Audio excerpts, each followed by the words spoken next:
Hi, I'm Al Ackerman. Welcome to the Advanced Card Control Series.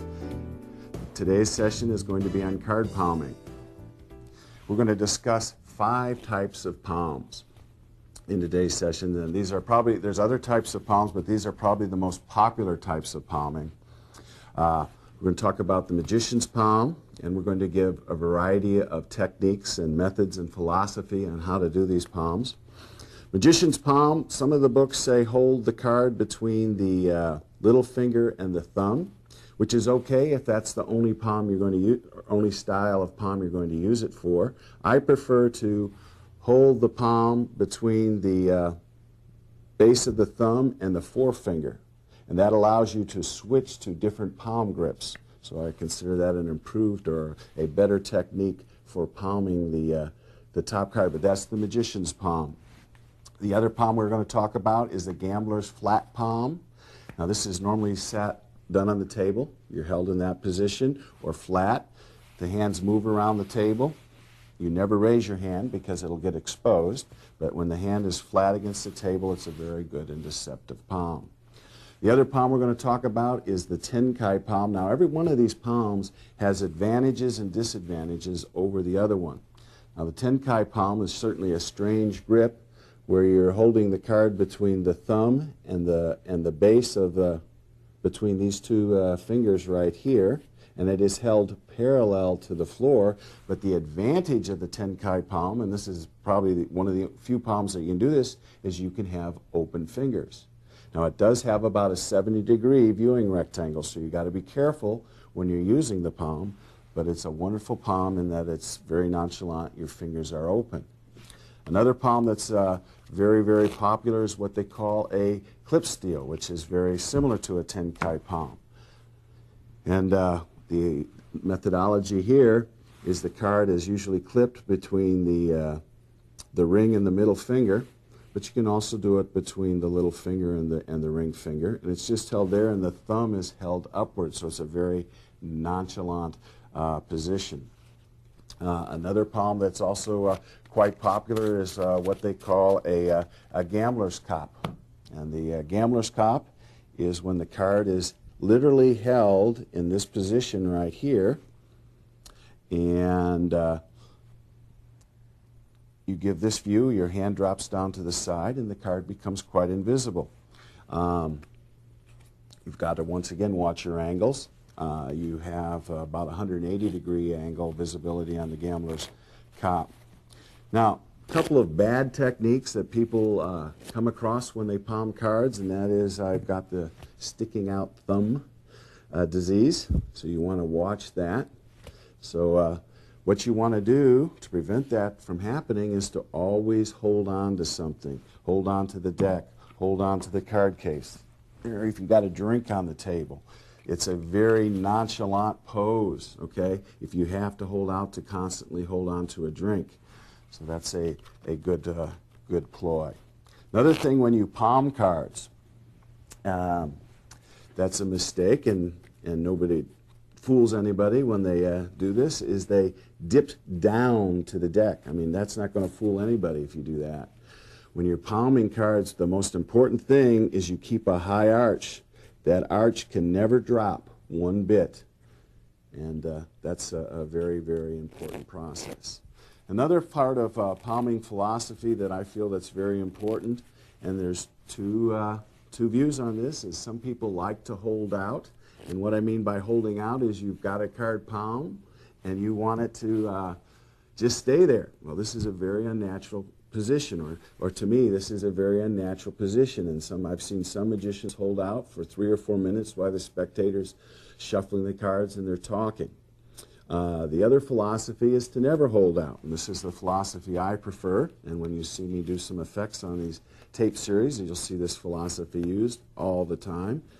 And that is, when you have a card palmed, your hand is in motion. You're either moving something. You are never still. So that card is palmed for at most a few seconds. So that is the design philosophy that I like.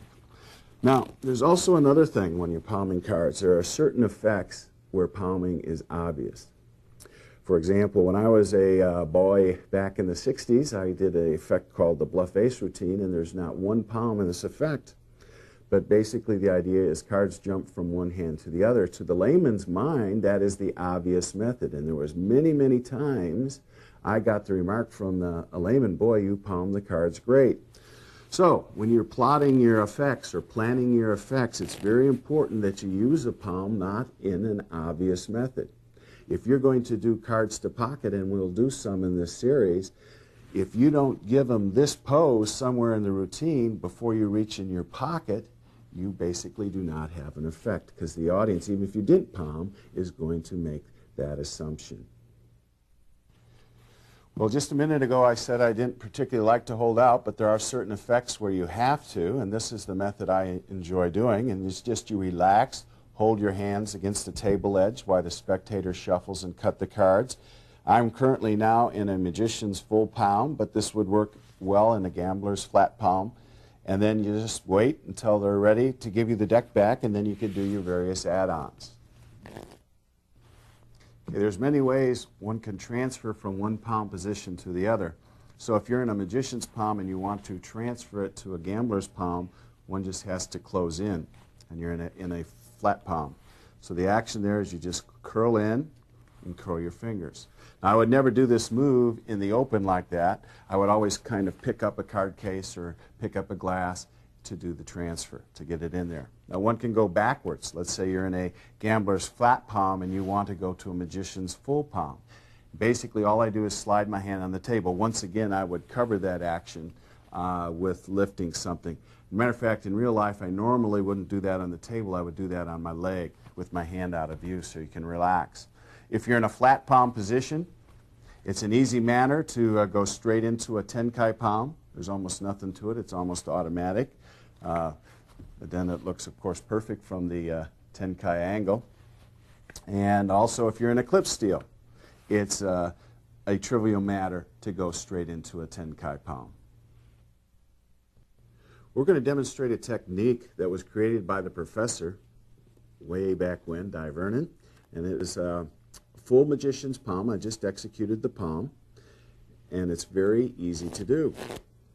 It has all the desired elements of a good palm, a high arch, and basically the technique is you slightly push over the top card, and the little finger presses down on that top card, causing it to lever. So it can go up into the palm, keeping that full high arch the whole time. Let me do that again. So you just come over to square. A lot of times I'll curl my finger in on the top. I'll do the full top palm again, and then I like to come in with that finger curl because it just looks like you couldn't have a card palmed with that break in between your fingers. So anyway, that is the Vernon top palm. We're going to do a top palm that appeared in Royal Road to Card Magic many years ago. It's a neat little top palm. It's done in a squaring action. You can use it for more than one card. Here I got 4 particular cards right off the top of the deck.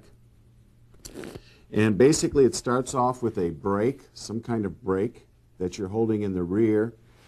And what happens is when you square the cards up, the thumb and this middle finger push those cards up, once again maintaining that high arch. That's the most important thing to remember when you're doing a top palm. So you just square, and the cards go right into the palm. So once again, here I've got about 6 cards that I just palmed off the top of the deck, and that is the multiple top card palm. Okay, we're going to do a multiple top palm, and this particular top palm works with the little finger, putting in, loading the cards up into the palm. Has kind of a strange little finger break, and then you'll see me use this little finger break a lot in various moves in this series of tapes. But this is the little finger break, and what happens is, once again, you maintain your high arch. The little finger just lifts up, loading the cards right into a top palm position. So once again, there's the break. The little finger just pushes straight up, loading the cards into the top palm position. So once again, from the concealed view, the little finger, multiple top card palm. Let's take a closer look at the little finger palm from this side and see what happens. You've got your break in there. The little finger just straightens straight up, causing those cards to go into the high arch position. We're going to do a palm that is Larry Jennings' version of the Joe Berg palm. It was in the classic Magic of Larry Jennings, and it's a multiple top card palm. Has a very nice action and take. And here is the work. You have a little finger break. Thumb is held over on the outer left corner. The right hand little finger hits the outer right corner and pivots, and then tips down, and the card gets put in the high arch with that dipping down action. So let's get another view of the take of the Berg palm. And there it is. Once again, this is an excellent palm, keeping a high arch. We're going to do a move, or a top card palm that comes from gambling. It's called the one-hand top palm. It has some weaknesses, but let's go over the mechanics, and then we'll talk about some ways to strengthen these weaknesses. Now, the actual mechanics, it's very similar to the Vernon top palm, but it's all done with one hand. The little finger is going to push down or push out a little bit on that top card, and once it gets pushed out, you're going to pivot it so it will jump up into the top of the palm. So here's the action, exposed from the side. That card just pivots right up into the top of the palm.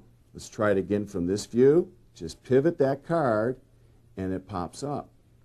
Now, the weakness to this palm is that nobody can really do this palm without tensing the hand. There's a little motion. See that motion as I cause that card to go up to the top of the palm.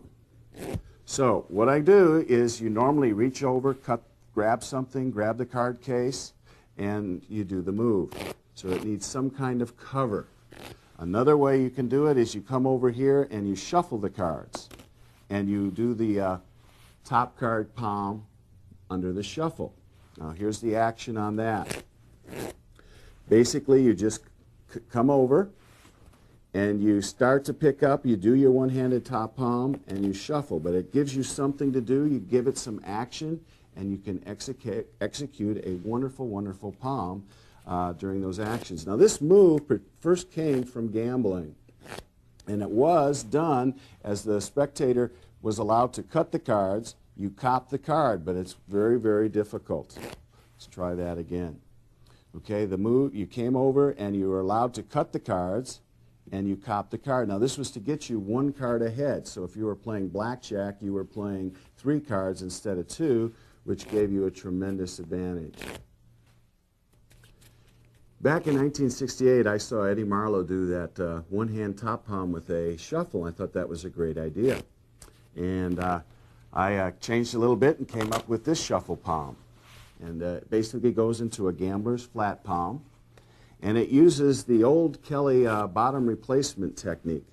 Let me expose the action, and then we'll talk about the details. Basically, you're going to do the Kelly bottom replacement as you shuffle the cards, and you square up, and this goes right into a gambler's flat palm. Now, the Kelly bottom replacement is done. Basically, your fingers are over the front of the deck, thumb at the rear, and if you push down on the front fingers, you can get that bottom card to come out. Now, Kelly used it for a bottom replacement. Now, it has a terrible tell action, that finger movements, but in the shuffling, the big movement covers the smaller movement, and you get a very good illusion of the palm. So one more time on the technique. Let's get it from this angle. You go in, do your Kelly replacement, start to shuffle off, then these thumbs push, making the packets go straight. You just come out and square up, causing it to go into the flat palm position. You know, when you're palming cards, this is the absolute worst angle that one could have. But I would never do this head on, but if you watch, if you tilt the deck, you can actually give cover to the palm in its very worst angle, and I have almost a 360-degree range where I could do this move. We're going to do a steal of a card from a fan. This is attributed to Tony Slidini. He used it in his helicopter card. We're going to take that 8 of clubs, lose it down in the deck, and we go into a 10 Kai palm. Now here's the action. Cards are fanned. You come in here. You go straight into a 10 Kai palm, but you apparently pat the card into the deck. Then you can go into your various routines from this point. Let's do it from the front here. Card gets put in the deck, it gets angled out, and it goes straight into 10 Kai as you pat the card down into the deck. So once again from the proper angle, take your card, place it into the deck, lose it down in the deck, and you've got a great steal of a card. Here's another technique of a steal of a card from a fan of cards.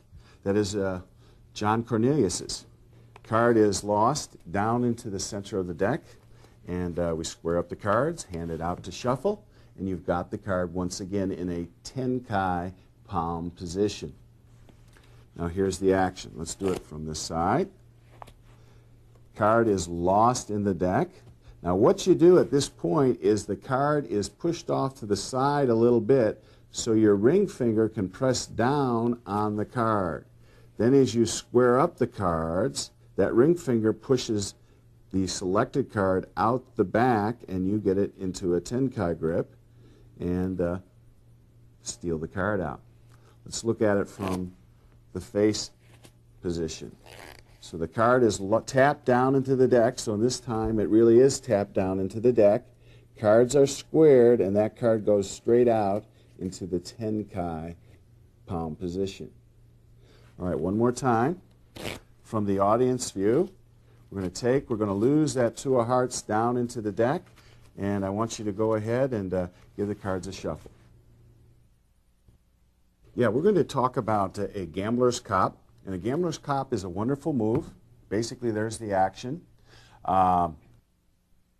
Here's the palm position. It's just literally left in the palm position. It's down about an inch or 3/4 of an inch from the first finger, but held with an arch and bent with the palm, and you give the audience this view. It is a wonderful view. This is a very natural palm because it takes very little movement to get into the palm. Many times people go ahead and they'll do this palm off a shuffle, and they say, why don't you shuffle the cards? And so there's usually a get ready or set up for it, and I prefer the shuffle action. So you just shuffle and then you out jog a little bit and you're already in position for the palm. All you have to do is lift the deck up and you go straight down to the side and the cards are palm. Now normally this palm is done standing up. It is not done seated, but you could do it seated. It's just you drop your hand down to the side, shuffle up. You say, would you give the cards a shuffle? So you have a very natural way to add to take the cards. You also have a natural way you can add on the cards. Now, basically, the thing you want to remember when you're doing this palm, you shuffle, and you shuffle those cards into palm position. You don't want to have to do any movement. That's a real weakness of a lot of people when they do this palm. Basically, the palm is shuffle. You just take the deck and go forward. What you see a lot of people do, and this is something you want to avoid, is you don't want to go back and forth. There's no reason for that. That's an unnatural action. So when you do the palm, basically you want to be all set, so all you have to do is say shuffle. You know, when you do the gambler's cop, so let's go ahead and do the cop, if you have to hold out, you can do the idea of just setting your hand naturally against the table edge until you need to do the add-on. Now also, when you're adding on with the gambler's cop, it's very easy. There it is. All you have to do is to bring the hands together and join them, and you've done your add-on. Now when you're doing the gambler's cop, very seldom do you hold out. You want to be in very rapid motion. Here's a technique of Steve Drawn. The tilt action is normally when you put a card into the deck from the rear. That's the insertion method. And so he designed a kind of a fun little thing, shuffle, and you go straight into a gambler's cop. I've got the card copped.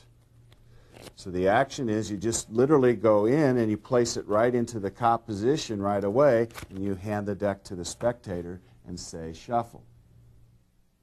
This is the gambler's cop from standard positions. The cards are normally given to the spectator to shuffle or cut. And what you do is you just go south with the cards. There they are. The cards are left straight in this position. You hold a break. I usually like to hold the deck in Erdnase break, so that means my middle finger's in front. I literally just pick these up and bend in on those cards, and my hand naturally falls to the side of my side. Now, since we're on the table, we're going to hold out a little bit, so I just say, would you please cut the cards? And my thumb catches here, and then I bring this finger up, and then maybe the other finger up, and they shuffle and cut as much as they want. Okay, when they give me the cards and I want to add on, this is a very easy add-on. You just place them in your hand as you scoop the cards.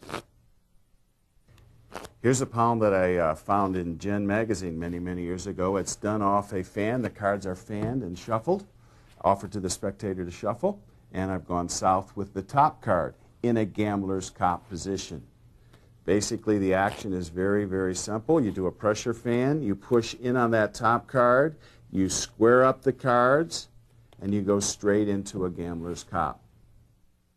We're going to do a palm that's due to Eddie Marlowe, and it's a magician's palm into the left hand, and that's the action. It's already done. So I've got the bottom 4 cards palmed into a full, bottom 5 cards palmed into a full magician's palm.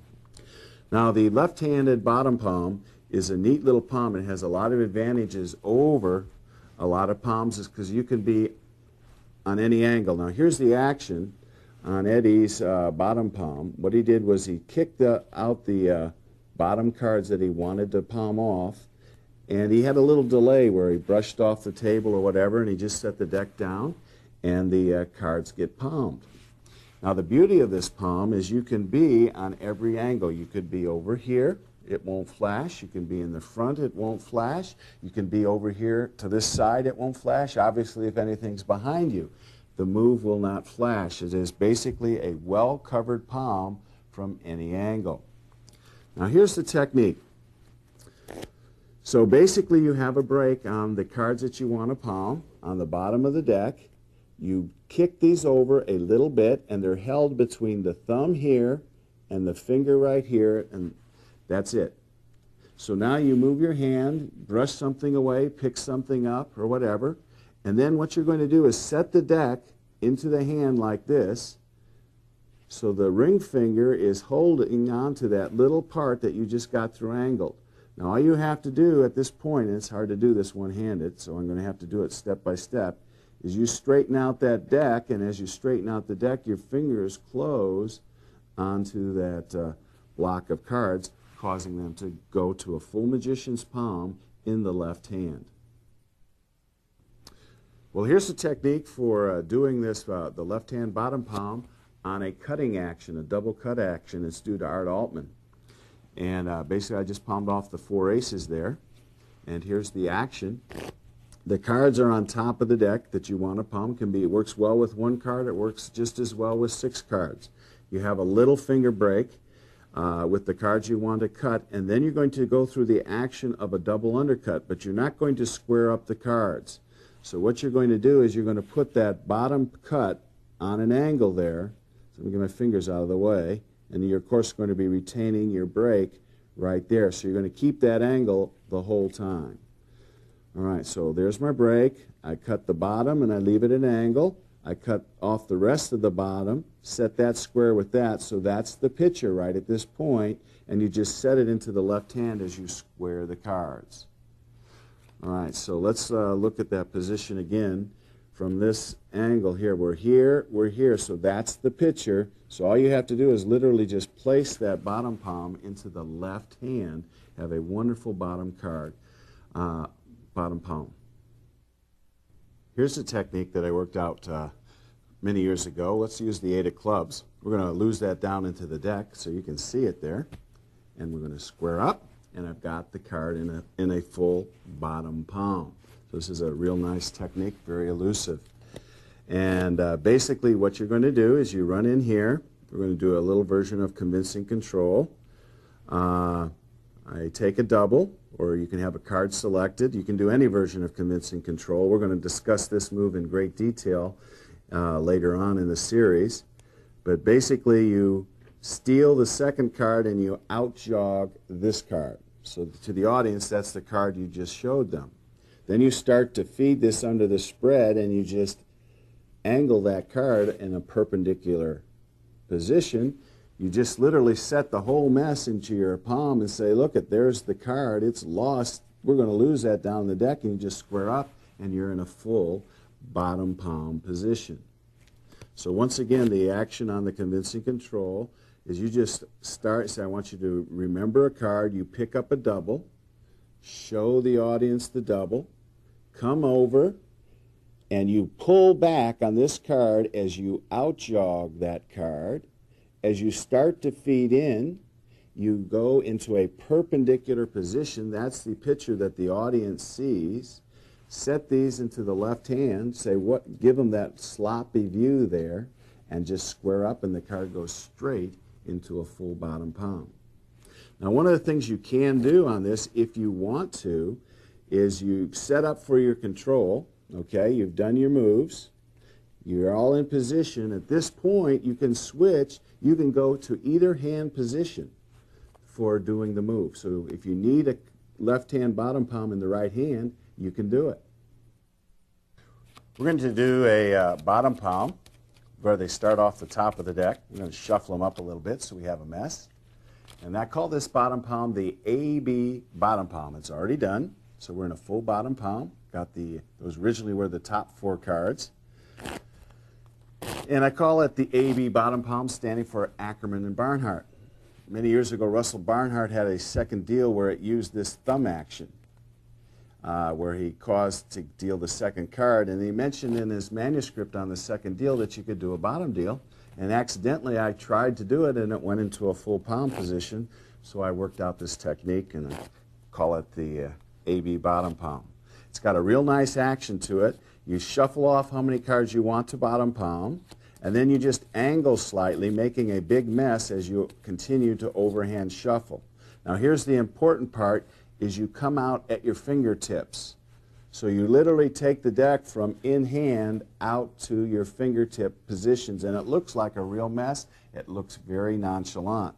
Now let me square the deck up so you can see what's going to happen. Let me make a little neater shuffle. But in real life, you want it to be messy as you can be. Okay, so I'm going to square this up, so keep it neat. You come out to that position.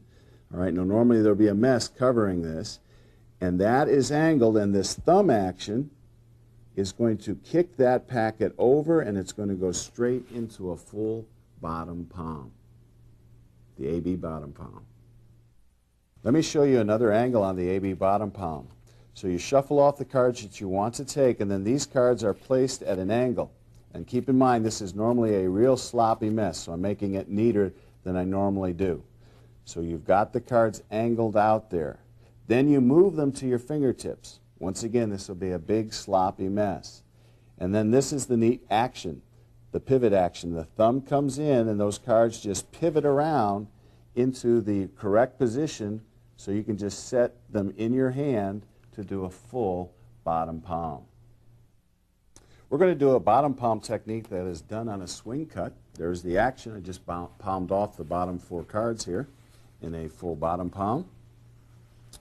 And it's done on a swing cut. I always liked the swing cut. I thought it looked more natural. That cutting action I thought looked a lot better than the side cut or double cut action that magicians often do. So I wanted to work a bottom palm off of this technique. This is the technique I came up with. Basically, what you do is you have a break on the bottom cards that you want to cop. All right, so these start on the bottom. All right, then what you're going to do, you can get preset or you can do the set as you're doing the swing cut, but either way is okay. So I'm going to go ahead and get preset here. I angle that packet over slightly. Now it's important that you keep your thumb there, otherwise if you get preset, that action will flash. Okay, so the packet's angled, and then we're going to do a swing cut.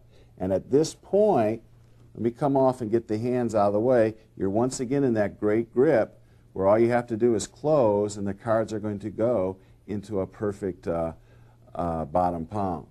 All right, so let's do this here in slow motion. The cards are pivoted. You start to do a swing cut, and they go straight into a bottom palm, and you square up. So here's the action once again. This palm has about a 60-degree viewing angle that's not very good, and it's right on this side of me. So let me give you a bad view. So this is, like I said, it's about 60 degrees. You got about 300 degrees where this move looks great in. So you're going to kick this over. That gets placed into the palm as you're doing the swing cut, and you close up. I usually keep this jogged in the back, and then I square up to help me keep those cards covered. Swing cut, bottom palm. We're going to do one of the classic moves of magic. I want, let's just say the spectator says stop right there. So you got that particular card. And we're going to do a move known as the side steal. And what it is basically a card gets palmed right out of the center of the deck in a full magician's palm. All right, let's go over the handling on that. Okay, there's basically two steps to do the side steal. There's the kind of the get ready, which has got coined the name the kick count these days by Eddie Marlowe. And card is peeked at or stopped at. The little finger keeps a break, and it enters into that break and kicks out the selected card. So hence the name kick count. All right, now when that card is kicked out, you can grab the card at this end, and you can slide the card out. Now the trick is you want it to go into a full palm position. So a card is peeked at, gets kicked out. Normally what people do is they hold it on the edge here. And there's two grips you can use. You can actually hold it at the fingertips. Now if it's held at the edge, that card is going to freely slide out. The other common grip that people use to get the card is it's still an edge grip, but they hold it pinched between the thumb and the forefinger, so once again that card will just slide out. So that's the first action of a side steal. Okay, card's peaked. Now here comes the second action. I'll do it on the fingertips so you can see. The little finger presses on the top because those corners are sticking out. The thumb at the rear, and you slide out, and as you go in, the card hits, and once again you want to keep a high arch. The card hits the base of the heel and the little finger, and at this point, you push in a little bit on the little finger, and you get the card to pop up into a full palm position. So let's do an exposed view a little bit more. So there it is, and it goes straight into a full palm position. Okay, so once again, let's do the move from what the spectator would see. Just square up the cards, set the deck down, got the card into a full palm position, the side steal. We're going to use the side steal now to bring a card to the top of the deck. So we'll have a card selected, and what we're going to do is we just square up the cards, and the card now is on top of the deck. Now one of the things that people often do is they'll do a side steal, go to a full palm, and then they'll have to do a palm replacement to get to the top of the deck, and that is a very inefficient method. So the accepted procedure here among most card workers is you just go from the side steal position. You do not actually palm it out. You just slide the card out, and you literally put it on top of the deck as you're squaring the deck. Now here's an exposed view from this side.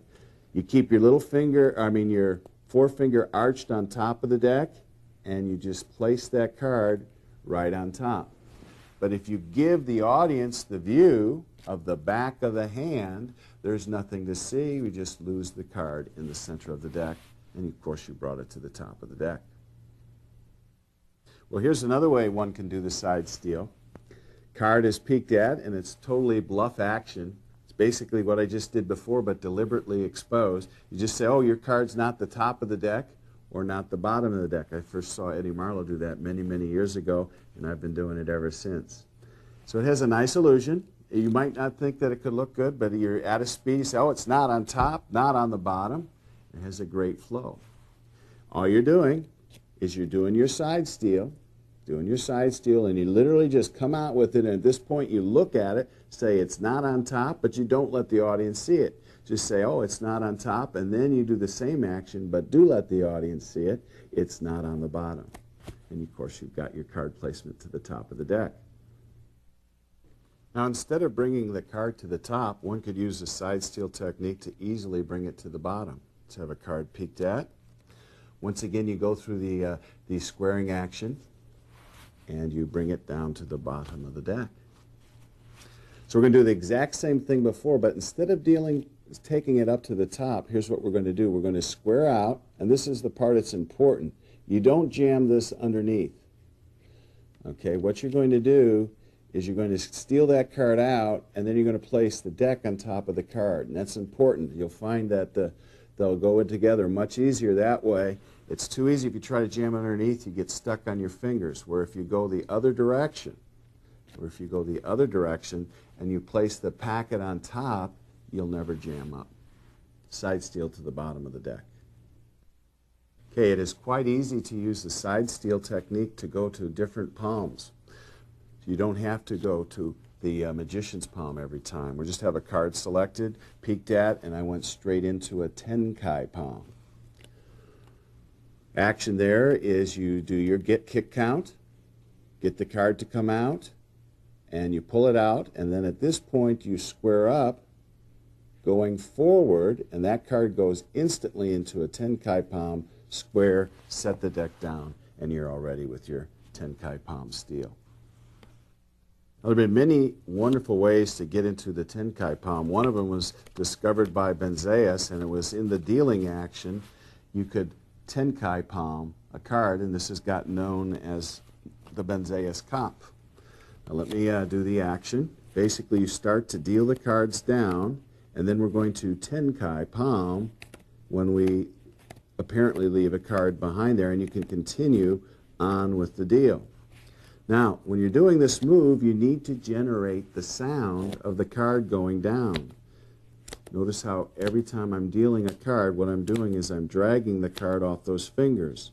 So when I push this card off and I literally just place it right into Tenkai palm, I let it snap off the fingers and I get that sound. So that's the important thing. So there's the action. You push it, it goes straight into Tenkai, and it gets bounced off that fingertip edge, so you get a nice steal of a card. Now one can do multiple, you don't have to just do one of these. One could actually steal out the 4 aces as you're counting the cards. So now I've got 2 cards here at 2 different spots as I was apparently counting. It's one of the beautiful moves of magic. It looks absolutely perfect. Just deal the cards down. Almost literally impossible to detect, and I've got a card stolen. Here's a popular technique of palming or copying a card that's been around for the last 20 or 30 years or so, but you just basically set the cards down and you walk away with the card copped. This is, of course, that clip steal I was talking about. It has a nice action. The thumb is up. It's not out of view, and it's relaxed. Once again, it's got about a 70-degree angle that you have a good view from. And so you do have to watch your angles while you're using the move. All right, basically what I do to get set up for the move is as I'm squaring, I put my finger, I usually use my ring finger and my middle finger, but there's lots of applications where people use their little finger and your ring finger. It makes no difference which one you do. So let's look at the grip on that. It's kind of a strange looking grip, but it's totally invisible from pretty much every angle. Then what you do is you just set the deck down and you just literally let it fall while you come away with that clipped card. So that's the clip steal. Here's a move I worked out about 20 years ago, and I call it the movie control because I worked it out while I was watching a movie. The move's not moving. So a card is selected and looked at, and then it's returned to the deck. And he said, look, I want you to keep your eye on that card. Do not take your eye off the card. And I've got a bottom replacement. The 6 of hearts goes down to the bottom. Now let me show you the action. This is a nice application of the clip steel. We're going to do a clip steel right between the little finger and the ring finger. A card is selected. It's put back into the deck. Then you come in and you just literally do a two-card push-off at this point, clip one, and then come forward as you say, keep your eye on that card. And then all you have to do is square the two packets together, and the audience really thinks their card's in the center of the deck. So it's kind of a version of the convincing control. So here's the action again. Card is looked at. You say, oh, keep your eye on that card. You're going to lose it down in the deck. And now you have your bottom card placement. The movie control. Here's an interesting move that Tony Slidini had in Hugert's many years ago. We're going to bury each of these aces down into the deck. So we've got our four aces lost there in the deck. I want you to keep an eye on them. And of course, I've got them in a tenkai palm right over here. So let me give you the action on that. What you're going to do is you're going to do thumb counts as you place the aces into the deck, and you're going to thumb count two cards. So 1, 2 on the first ace. And you're doing that as you're picking up that ace, so there's really no delay. You thumb count one as you pick up the next ace. You thumb count the next as you place the next ace in. So there we are. Now what we're going to do, since we've got 2, 1, and 1, that adds up to 4. When you just literally grab those in tenkai palm position and you pull out the extra cards and come forward and spread. And you've got your 4 cards, and the audience's view is that, and you got a great steal of 4 aces. A great move by Tony Slidini. Let's square these up a little bit. That's a squaring action that one can go into a tenkai palm or flat palm position. Eddie Marlowe wrote about this in the book that he wrote back in the 50s called The Tabled Palm. And basically the action is you're going to square up the deck, and in that squaring action you're going to cop a card, and basically you're just going to be in tenkai position. You're going to come off with the card or cards, how many you want, and you've got your card copped. Now obviously once again this is an angle move, so you got to watch your angles, but there's the action. Just act like you're squaring the cards, come off with the top card. So once again there's the action from the side, so there's nothing to see from the side. Now one could use this move and use it for a selected card. Say, watch the 10 of spades. I just wave my hand over, say rise, rise, and there's your selected card. So it's a great color change move. Let's do an exposed view of the rise, rise, rise. So come over and you square the cards and you come away and the card changes. So basically all you're doing, I'm going to square, but I'm going to keep that hand out of the way. So remember the left hand's padding along with this. You just pick up, come straight up with the card, go off to the side. And if you want, you can instantly go to a flat position. Now Eddie just loved to do this rise, rise, rise color change. He had a cute little bit on it here. Let's go ahead and use a nickel. We're going to place a nickel on a card. Watch the Queen of Hearts. I'm just going to wave my hand over it, and it changes to the 3 of spades. Now there is a little gaffus here, but it's a fun little bit. You've got a card with a hole in it. So all it amounts to is get that card to the face, put your nickel on the face, set the deck down, come over and do the rise, rise, rise color change, come straight up, and you've got a great little color change that will fool almost anybody. We'll talk about some ways to replace cards. I just replaced the 4 aces back on top of the deck there from a holdout position. This is done in the action of a turnover. So let's get our cards in palm position, so where they're palmed. And basically what we're going to do is we're going to turn the deck around, and as we turn the deck around, these fingers grab onto those cards and add them onto the back of the cards.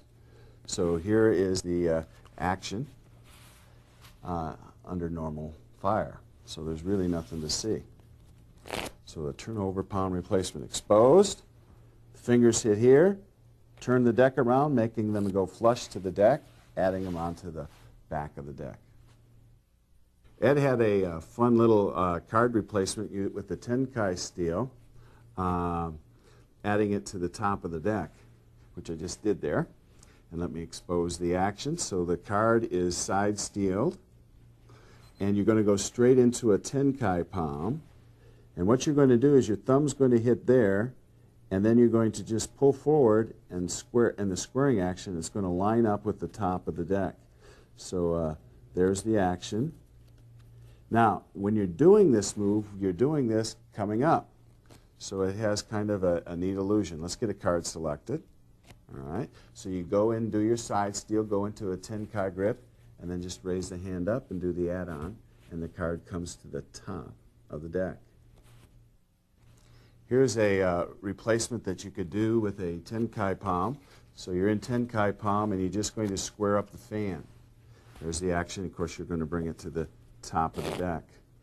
So here's what you're going to do. You're going to go in, get your tenkai. You're in this position, and as you pat, what you're going to do is grab that right there, and then you square up. So that's the exposed view. Here's the hidden view. Let's square up those cards. Would you shuffle them, please? Or cut them, please, or whatever. This is probably the most common way that people add cards, and it's a very good way. You're holding out some cards, and you just scoop up the deck, and you add the cards onto the top of the deck. Basically, you can do this from gambler's flat palm position or magician's full palm. It works either way. You're just in there. There's a reason for adding the cards in that you're scooping up the cards. Now, what I like to do is as soon as I get there, as I open up my fingers, so apparently it gives the illusion that my hands were totally empty when I do the scoop up. So you're there. Obviously, that's not a posed position, and then you just open up as you're scooping. But in the blur, it looks pretty darn good. Here's a technique of Die Vernon's that Roger Klaus shared with us. I'm going to have you shuffle those cards, give them a cut, or look at the top card. And basically, it's an add-on from the tenkai palm. And basically, what you do is you come over. Let me give you an exposed view here. You come over, you set this in back, and then you raise, your thumb pushes, and you push that whole packet, lining it up as you hand them to the spectator. So there's the action.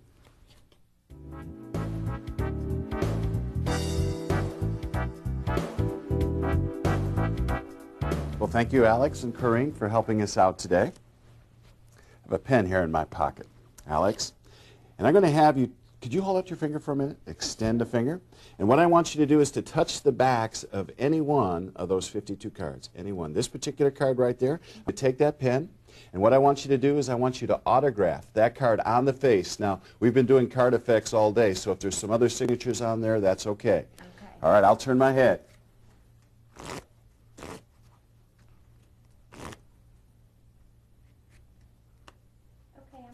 All right, great. Let's just bury your card down in there.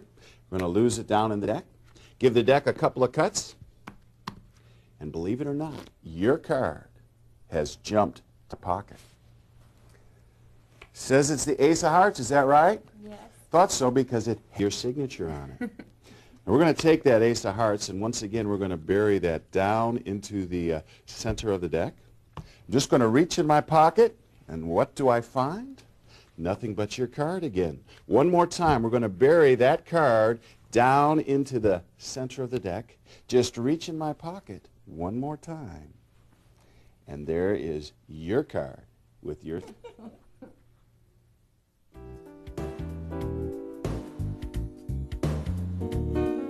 This is the explanation for Marlowe's repeater card to pocket. We've preset two cards, the Ace of Hearts and the Ace of Diamonds, and put signatures on them.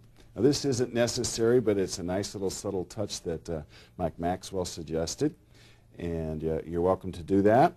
You need two cards in your pocket. This one can be any card, and you need is in your pocket. So these two cards go into the pocket. All right.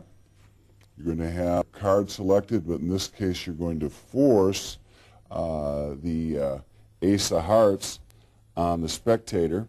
So I usually would shuffle 4 cards on top, 1, 2, 3, 4, with an overhand shuffle, and shuffle it to the top, and then do the Hoffinser spread force. I say, would you please extend your finger?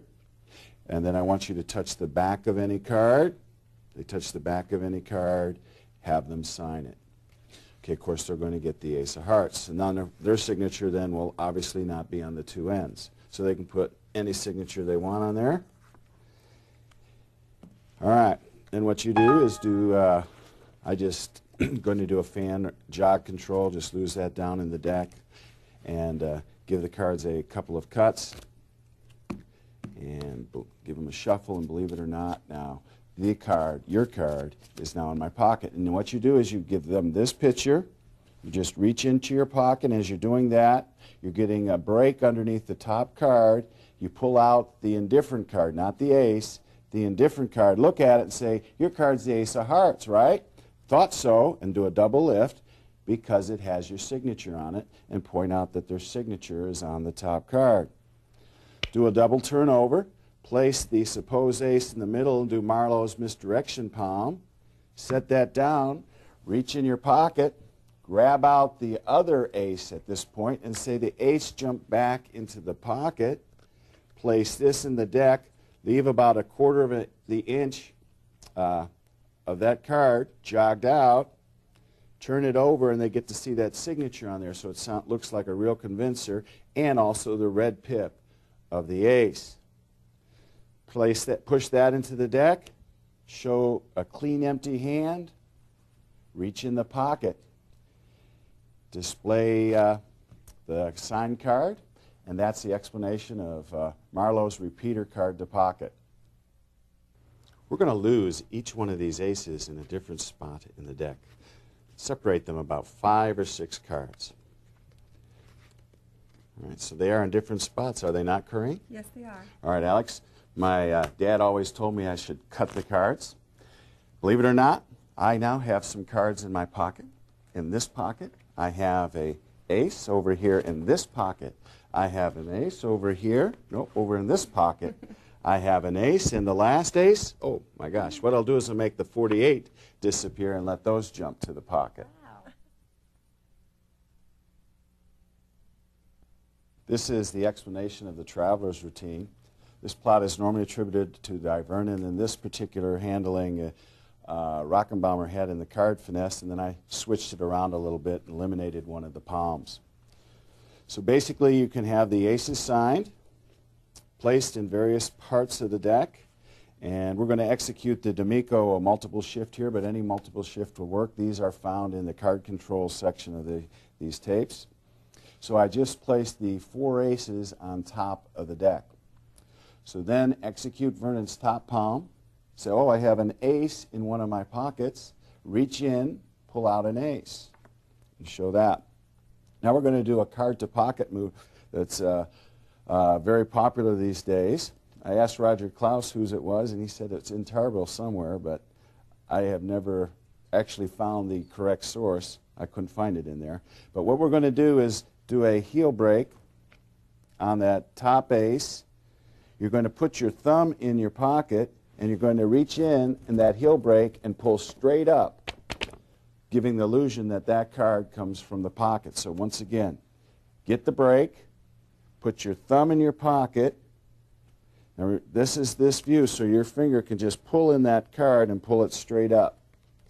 So in full motion, reach in, pull up, show the second ace, throw that on the table. Now as you're doing that, get a little finger break, look over to this pocket, just pick up the top card. Of course, this is an ancient deck vanish that's been around for many, many years. Come forward with this top card, Gambler's Cop, the deck, reach into the pocket, pull out the top card, the ace, come down, set the last ace in your hand, and make the deck vanish. So the travelers. Corinne, I'm going to run through these cards. I need you to extend a finger, and I want you to touch the backs of any one of those cards. This particular card here. Yeah, that's the one. I want you to hold on to that. We'll come back to that in just a moment. Alex, I would like you to cut off a small packet of cards. Just reach over and cut off a small packet. I want you to count them like this. 1, 2, 3, out loud, all over the tabletop.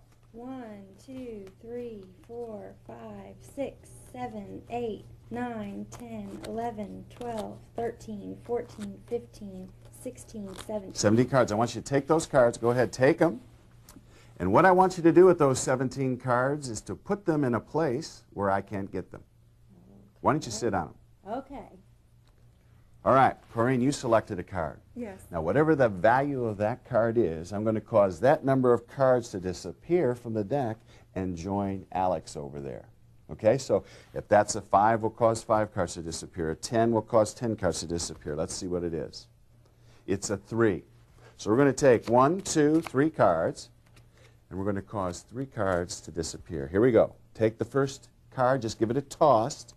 Do you feel any taller, Alex? No, I don't think so. Because I only have 2 now. Uh-oh.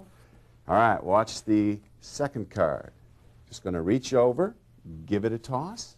That's card number 2. Leaves me with the 4 of clubs. There's the 4 of clubs. Just hits the deck, and it goes. It's now a deuce. Now, you had 17. Reach down and see how many you have. Count them face down, out loud on the table. 1, 2, 3, 4, 5, 6, 7, 8, 9, 10, 11, 12, 13, 14, 15, 16, 17, 18, 19, 20. 20 cards. Wow.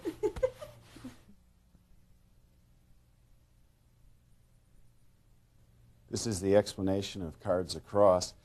This is a routine I worked out in the early 1970s, and I wanted to do cards across with a minimum amount of motion. And I decided I was going to use 1 packet and to use a visual vanish of the 3 cards.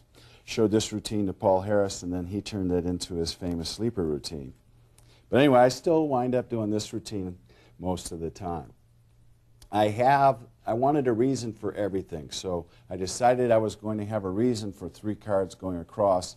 So I force a 3 on a spectator, and I use the Hoffinser card force again. I usually have it 5th. The 3 is 5th from the top. And at this point, I start to spread. I stop, look at the spectator, I square up, and then, of course, that gets me set for the force, and ask the spectator to extend the finger. Now, the details of this force is in the utility volumes of these tapes. Okay, so they touch any card. So they touch a card, and they ask her to hold on to it, and, of course, she gets the 3. All right, then I have another spectator cut off a packet, and they can cut off any number of cards. I got a little bit too many that time, so let me cut off a small packet. And then I ask the spectator to count the cards all over the table like this, 1, 2, 3. Now the purpose of this is it allows you to get a nice easy break of 3 cards. So I have my break under the top 3 cards, which I'm going to palm a little bit later on. So I ask the spectator to count those cards. So they go 1, 2, 3, and they go all over the table, 4, 5, 6, 7, 8, 9. And why they're doing that, I have all the time in the world to do any one of the various multiple top palms that we discussed. So I palm off the top 3. And then at this point, I just brush the cards to the spectator and say, gather up those cards, place them somewhere where I can't get them. And then if they get puzzled for a moment and smirk a little bit, then I tell them to go ahead and sit on the cards. All right, so you've added your 3 extra cards onto those cards. You tell the spectator, I want the other spectator who selected a card, whatever that value is will cause that number of cards to disappear. So if it's a 5, will cause 5 cards to disappear. They look at it, it's a 3. So what you're going to do is to count off 3 cards. So I normally use the Laurie Ireland false count where you're just making that noise, and this is in our counts volume. So you just count off 1, 2, 3. And but any false count will work there. Do a 10th vanish, throw them over there, show you have 2 cards. If they're sitting on the cards, I usually say, do you feel a little taller? Do the second card, do not let them see the face. Throw it over there, show you have 1 card now. On this card, I always call the name out. I say, watch the Jack of clubs. It's going to hit the deck and disappear. And it disappears. So the Jack of clubs is gone. I have the spectator go ahead and count those face down on the table again, and the 3 extra cards now will be added onto the packet. Now, usually while they're doing that, what I'll always do is I will do a palm. I'll do a get ready. I'll get all set up with the card that I said, remember the Jack of clubs, and it disappeared. The spectator thinks the trick's all over. I just gather these up and I wait. Okay? And then most of the time, they'll say, well, what about the Jack of clubs? They'll try to call you on it, and then I turn that over and reveal it that's there. Now, I tried it both ways, where I call attention to it or I don't call attention to it.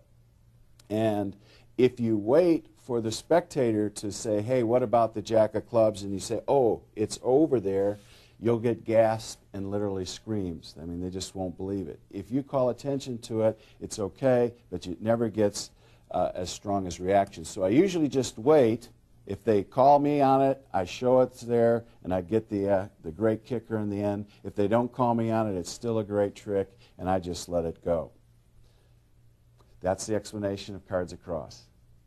Alex, I'm going to give you some cards, and what I want you to do is I would like you to alternate those cards. In other words, mix the colors every other one. Okay. Great. So we have a total here of 6 cards. 1, 2, 3, 4, 5, 6, correct? Yes. Just wave your hand over. Spread them out and see what happens. We get our 1, 2, 3, 4, 3 blacks and our 1, 2, 3 reds. Wow, that was great.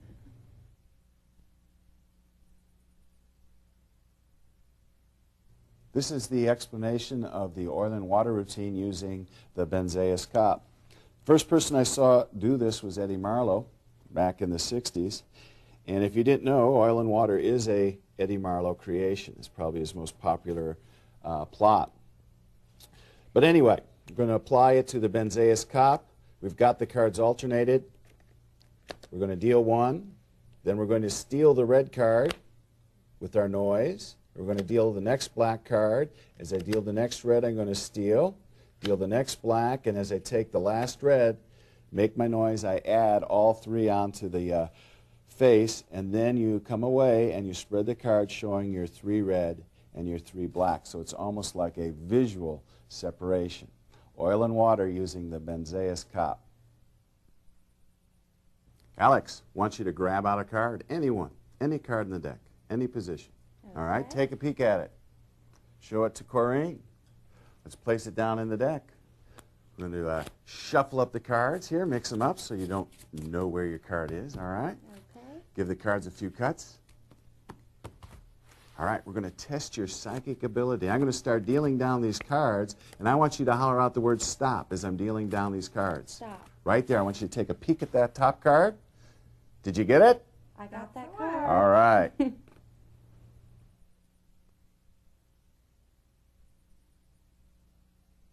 This is the stop trick using the Benzeus cup. Offer a card to be selected. As they grab a card out, count over 6 cards. Have them place it back, and I have them place it back so it's in position number 7, so I'm all set up to do a psychological force. So there's a very good chance you'll have no work at all to do in this. Start dealing the cards down, and position 4, ask the spectator to say stop. Continue on, and 7, get set for the Benzeus cup. There's a very good chance they'll say the word stop at this point. If they do, you just drop everything and hand the packet to the spectator. But if not, continue on. When they say stop, you drop these and you just push them forward, lift your hand up, and give a good view. Now, this was shown to us, a little touch that Roger Klaus showed to us and attributed it to Di Vernon. Now, let me put that up to a little, I was going kind of slow there, so let's put it up to speed. Okay, they stop anywhere. I just push those forward and say, take a look at that card. The Benzeus cup applied to a stop effect. Alex, I want you to cut the deck in about 4 piles about the same size. Okay. You get a little space in between them there. Thank you. And I'm going to do something here with the 4 aces, all right? We're going to place 1 ace into each packet, all right? Gather up the deck. Just kind of snap my fingers, and those 4 gentlemen come right up to the top of the deck. Wow.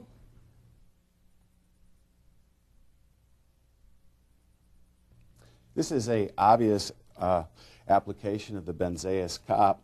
Have the spectator cut the packet in 4 packets, and you've got the 4 aces out. And then all you're going to do is say, I'm going to place an ace on each of the packets, and of course you're doing the Benzaeus cop on each one. All 4 go over here, just gather up the cards, wave your hand over, and you have a little assembly. And the ace is assembled to the top. Alex, I want you to touch the back of any one of those cards, any one at all. This card right here, Yep. I want you to take a look at that card so you know what it is, Okay. all right? And we're going to place that down into this half. So there it goes. You can kind of keep an eye on it there. Okay. All right, now I'm going to attempt to cut to your card, all right? So here we go. In this cutting action, I'm going to cut to your card. You know what I call this trick? What? I call this effect the Diet Pepsi trick. And why do you call it that? Because I keep the card underneath the Diet Pepsi over here, and there's your card, the 4 clubs. That's it.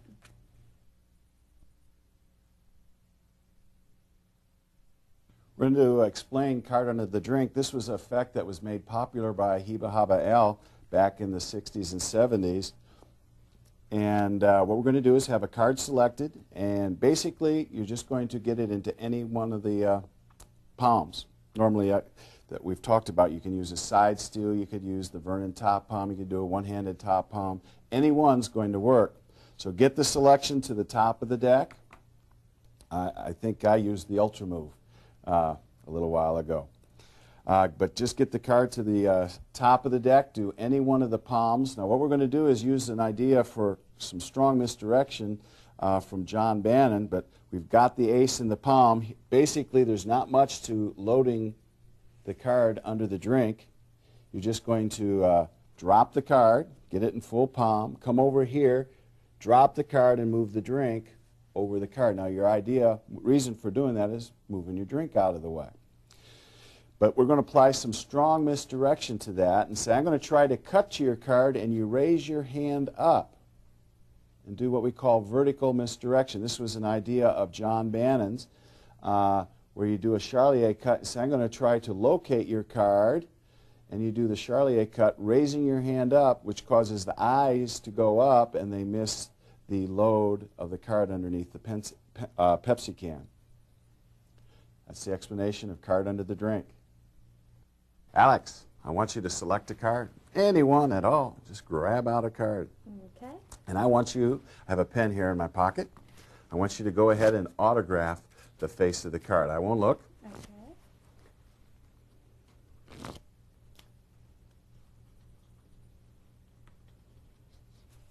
I'm finished. Okay. Just holler out the word stop. Stop. I want you to bury your card right there in that position. We're going to lose it down in the deck. Obviously, your card was not the top card, not the bottom card. It's lost somewhere in the deck. I want you to shuffle those cards. Let me go ahead and get rid of that pen. And I'm going to try to find your card in an interesting manner. Watch, I just pick it out invisibly and just kind of toss it right over here into my wallet right over here. I have a zippered compartment. Oh my gosh. And let's see if we can open this up. And inside there we have a card with your autograph on it. Wow, I know he didn't unzip that in his pocket.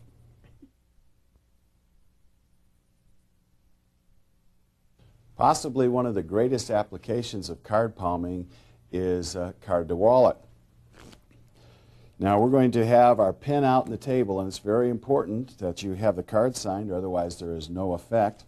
Have the spectator select a card, do any one of the controls, have them autograph it, lose it down into the deck, and do any one of our various controls that we talked about. So, then execute one of the palms that we've talked about. So I'm just going to do a Vernon top palm. And what we're going to do here is we're going to have a reason for going to my pocket. Okay, so I've got the 3 of spades, a selected card palm.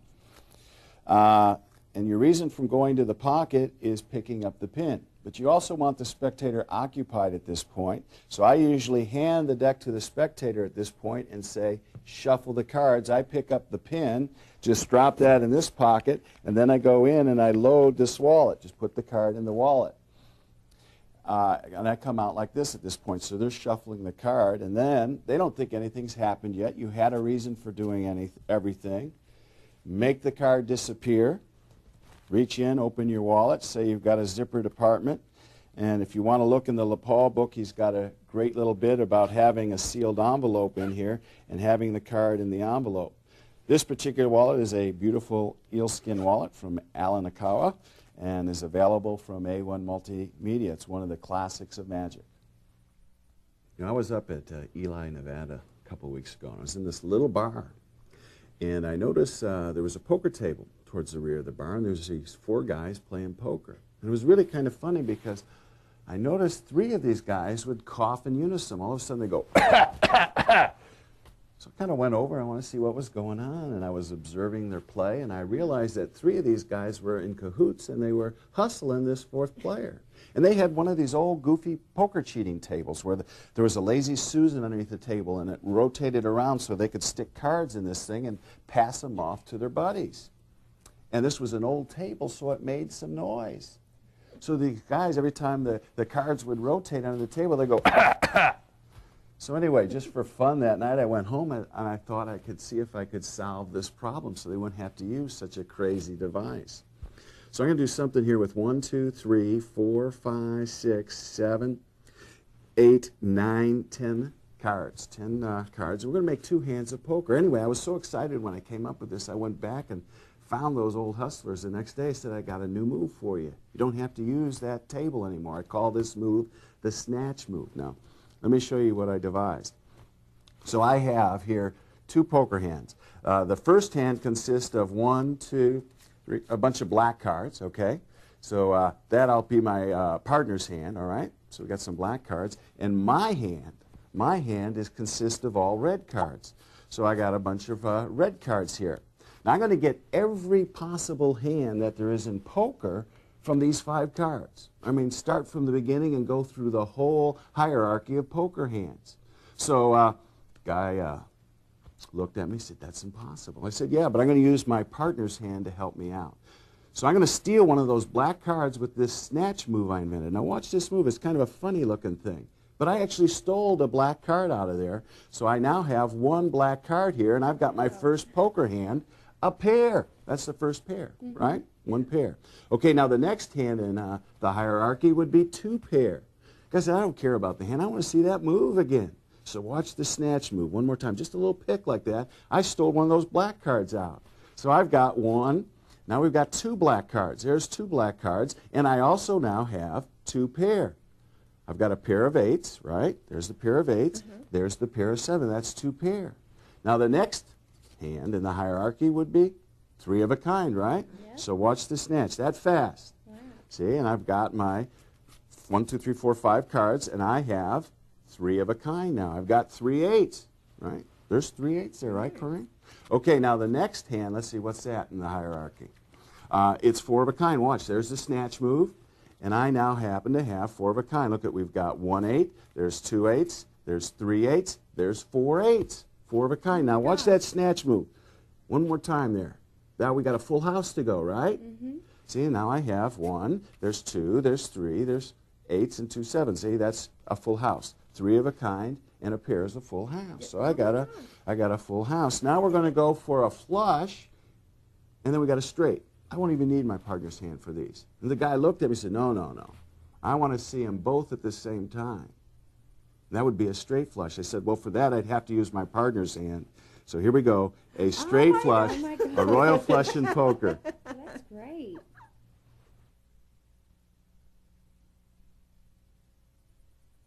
This is the explanation of the Maestro poker deal. This is a beautiful routine of Larry Jennings. And here's the setup. There's 10 cards going from face to back, 8 of hearts, 10 of hearts, 7 of hearts, 8 of clubs, 7 of spades, 8 of spades, ace of hearts, king of hearts, queen of hearts, and jack of hearts. So that's the setup.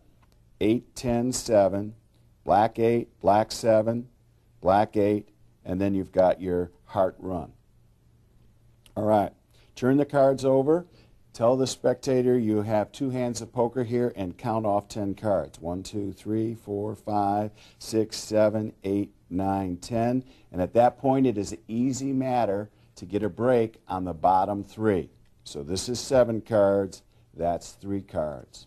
Now turn over your cards here and mention the fact that your hand are all black cards. And now what we're going to do is execute the Hammond count on the count of 3. So we pick up the block of 7, we count over 1, and usually when I do the Hammond count, I rotate. So it kind of covers the motion a little bit. So I go 1, and I'm going to keep a break with my little finger on count of 1. Go 2, keep a break with my little finger. Now I'm going to keep this exposed, but normally I would be rotating. Count of 3, grab the block underneath, 4, 5. And you might want not really to count these cards, just say, notice my cards are all black.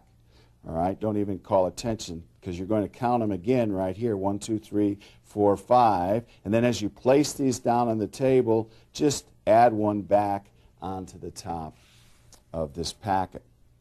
Now you mention the fact that your hand are all red cards. You're going to do the same Hammond count. Once again, I'm in this position. I would normally turn as I'm doing the count. So on position 3, we're going to go 1, 2, 3, 4, 5, or once again, I should say just a bunch of red cards. Okay, instead of calling attention to there's five cards. See, I'm going to get every hand of poker from this group of cards here. But I'll need the help of my partner's hand. And of course, then you're going to do this snatch move. And what we're going to do is the cards must be held in this position because we're going to do a move a little bit later on called a machine break. And it's important that you hold the cards but at this point you just come over and you tap that and you say, I stole one of the black cards. So what we're going to do is do a straight old Elmsley count. Think of this as a 4-card packet, even though it's got 6 cards in it at this point. It has the 8, the 10, the 7, the black 8, the 7, and the black 8. Okay, so think of it as a 4-card packet. Just do a normal Elmsley count and say, I stole one of the black cards. And the audience will see a black card over there. And then point out that this is the first hand. It's a pair of 8s. You don't make any big deal about not actually showing the 5th card. Say, just call attention to we've got 1 pair. Now mention that the next hand is 2 pair. Come over and do your little feint there. And mention we now have 2 pair. Once again, do an Elmsley count. And this is just do a 4-card Elmsley count. So 1, 2, don't count them, just say I've got 2 black cards. Call attention to the fact that you got 2 black cards. And then at this point, instantly spread, and that'll show you have your 2 pair. Now what I do is I outjog to accent the first pair of 8s, hide the 10 as it's nothing, and say there's my second pair, a pair of 7s. So let the audience see your 2 pair there, 7s, 8s over 7s. Square up. Once again, do your little feint. And now we say the next hand is 3 of a kind. Once again, do an Elmsley count, a 4-card Elmsley count. And I usually go 1, 2, 3, 4, 5, just lying as I'm counting, because when you're doing the Elmsley count, you're really only counting 4 cards. And then instantly spread, showing my 5 cards. And at this point, you have 3 8s that are in display. So there's the 3 8s. And then you have your 2 indifferents, the 7 and the 10. So at this point, I say there are 3 8s. And all I do is kind of do a gesture cut and place that 10 on top. Now at this point, this is really the only move that's a little bit of work in this trick, is we're going to do the machine move. And that's the machine move right there. You just, let's do it again. You're going to just slide this card down, and it's going to go into a gambler's flat palm position. Of course, this is done as you're pushing the cards in the hand. Okay, then you come over and you do your snatch move, and you leave that 10 right there on top of the packet. And then you come away and you say, well, the next hand is a full house. And just count off the cards there, and then show you have your 3 8s and your 2 7s. So we have a full house. Okay, now you mentioned that we've got 2 more hands to go, a straight and a flush. And won't even need to use my partner's hand. Which one would you like? And then have the use the line that the guy's telling you what to do. He says, I want to see them both at the same time. You say, well, for that I'll have to use my partner's hand, cleanly turn this over and show that you have a royal flush and hearts. Just an absolutely beautiful routine from the mind of Larry Jennings.